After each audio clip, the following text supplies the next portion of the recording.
Assalamualaikum warahmatullahi wabarakatuh. Di sini saya akan menjelaskan bab 1 bagian 3 yaitu tentang networking models. Untuk cakupan materinya yaitu yang pertama konsep, yang kedua TCP/IP model, yang ketiga encapsulation dan decapsulation atau name of TCP/IP message, dan yang terakhir yaitu OSI layers model. Oke, langsung aja ke materi yang pertama yaitu konsep.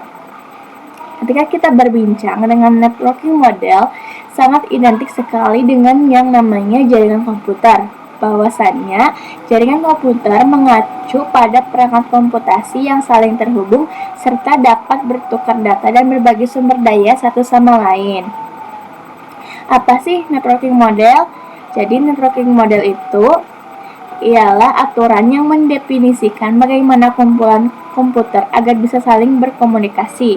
Nah, aturan tersebutlah yang disebut dengan networking models. Jadi, bagaimana setiap vendor dapat saling berkomunikasi dengan open standard networking models yang tersedia. Untuk saat ini, open standard networking models yang tersedia dan terkenal ada dua, yaitu yang pertama TCP/IP model dan yang kedua yaitu OSI model. Sebelum networking model muncul, apa yang terjadi? Before open networking model exists. Jadi sebelum networking model lahir, vendor memiliki networkingnya sendiri. Salah satu contohnya pada tahun 1974, vendor IBM yang bernama System Architecture Network atau SNA. Maka dari itu, ketika setiap vendor memiliki networking model tersendiri, maka timbullah masalah. Masalahnya jika suatu jaringan komputer itu terdiri dari beberapa vendor dan setiap vendornya memiliki jaringan networking model tersendiri, maka itu akan timbul kesulitan untuk menghubungkan antar vendor karena mereka memiliki networking modelnya sendiri-sendiri. Maka dari itu datanglah after open networking model exists, yaitu sebagai pembuka agar setiap vendor dapat saling berkomunikasi dan juga bertujuan untuk menjembatani antar vendor tersebut. Jadi setiap vendor itu hanya menggunakan networking model yang sama, entah itu OSI maupun TCP/IP. Di sini kita juga menyinggung tentang sejarah OSI model. OSI model dibuat oleh ISO atau International Organization for Standardization. Yang kedua yaitu TCP/IP model dibuat oleh DoD atau Department of Defense. Materi yang kedua yaitu tentang TCP/IP models.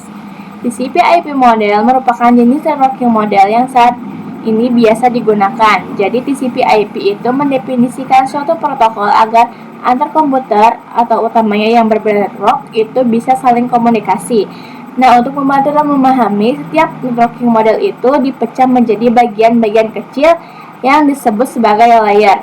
Secara dokumentasi, TCP/IP model terdiri dari 4 layers. Namun, penerapan dalam real network, TCP/IP model lebih mudah untuk dibagi menjadi 5 layers. Di sini juga kita akan menjelaskan tentang 5 layers tersebut. Oke, langsung aja ke layers yang pertama atau yang kelima yaitu application layer. Application layer berfungsi sebagai antarmuka dengan aplikasi, mengatur bagaimana aplikasi dapat mengakses jaringan dan kemudian membuat pesan-pesan berskala. Di antara contoh service dari application layer yaitu seperti HTTP, POP3, SMTP, IMAP, SSH, dan sebagainya. Kita ambil salah satu contoh yaitu HTTP. HTTP itu digunakan ketika kita mengakses suatu web server. Lanjut ke layer yang keempat yaitu transport layer. Fungsi dari transport layer adalah menyajikan atau memberikan service ke application layer atau transfer data. Untuk transport layer terdapat 2 protokol yang sering digunakan yaitu TCP dan UDP. Perbedaan TCP/IP dan UDP yaitu yang pertama urutan data. TCP memastikan bahwa paket data tiba di penerima dalam urutan yang benar. Sedangkan UDP tidak memiliki mekanisme bawaan untuk memastikan urutan pengiriman data. Yang kedua dari kecepatan.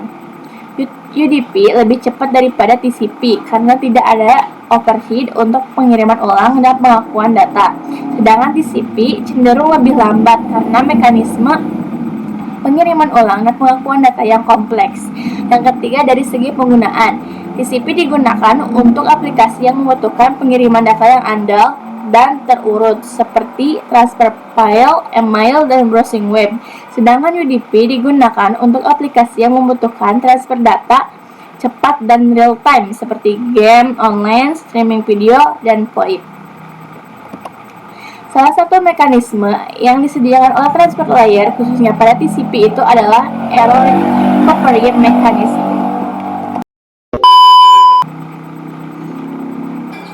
Layer ketiga yaitu network layer. Untuk network layer hanya terdapat satu, contohnya yaitu IP. IP atau Internet Protocol terdapat dalam network layer 3 OSI.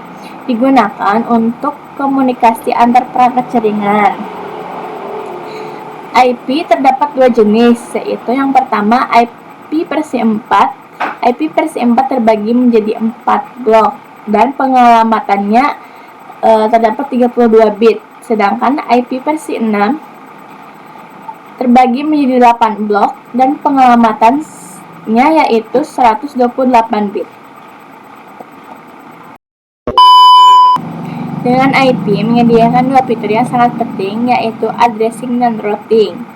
Yang pertama kita membahas tentang addressing. Jadi kalau yang addressing itu bahwa IP address itu sendiri yaitu memberikan nama pada perangkat di jaringan komputer.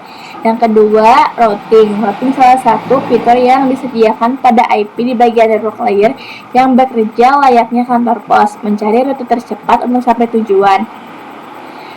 Jadi yang dimana fungsi dua fitur itu untuk menangani konektivitas dan pemilihan jalur.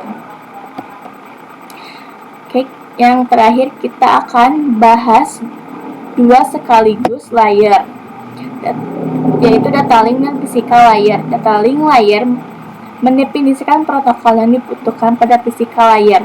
Salah satu fitur pada data link layer ialah FCS atau Frame Check Sequence, yaitu error. Detection mechanism hanya mendeteksi error tanpa recovery. Addressing yang digunakan pada data link layer adalah MAC address.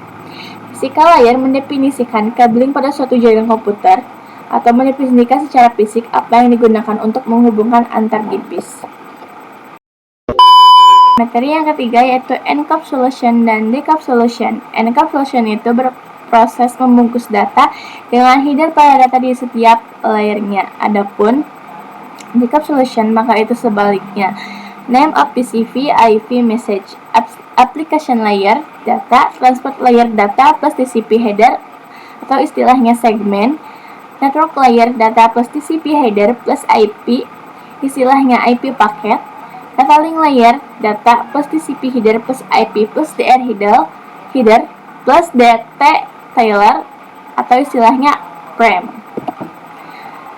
Materi yang terakhir yaitu OSI model. Untuk saat ini, model yang sering digunakan hanya TCP/IP karena untuk dari sisi perkembangan protokolnya atau modelnya, TCP/IP lebih dominan dibanding OSI layer. Namun, OSI layer biasa dipelajari karena mudah dipahami.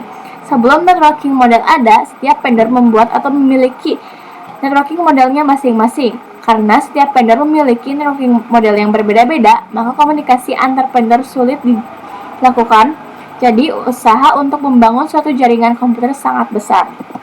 Banyaknya vendor tadi itu, bagaimana upaya agar tetap bisa berkomunikasi dengan baik antar vendor satu dengan vendor yang lainnya. Oleh karena itu, dibuatlah sebuah model atau sebuah standar atau spesifikasi minimum oleh ISO atau International Organization for Standardization pada tahun 1948, yaitu dengan nama OSI, Open System Interconnection, atau bisa juga disebut OSI 7 layer. Di sini kita akan membahas tentang layer-layer pada OSI. Terdapat 7 lapisan layer pada modul OSI. Yang pertama application layer, kedua presentation layer, ketiga session layer, keempat transport layer, kelima network layer, keenam detailing layer, dan yang terakhir physical layer. Lower layer berkaitan dengan user interface, data formatting, dan communication. season layer pertama sampai keempat. Upper layer berkaitan dengan bagaimana data itu mengalir, yaitu dari layer kelima sampai ke-7. Sekian materi yang bisa saya jelaskan, kurang lebihnya mohon maaf. Wassalamualaikum warahmatullahi wabarakatuh.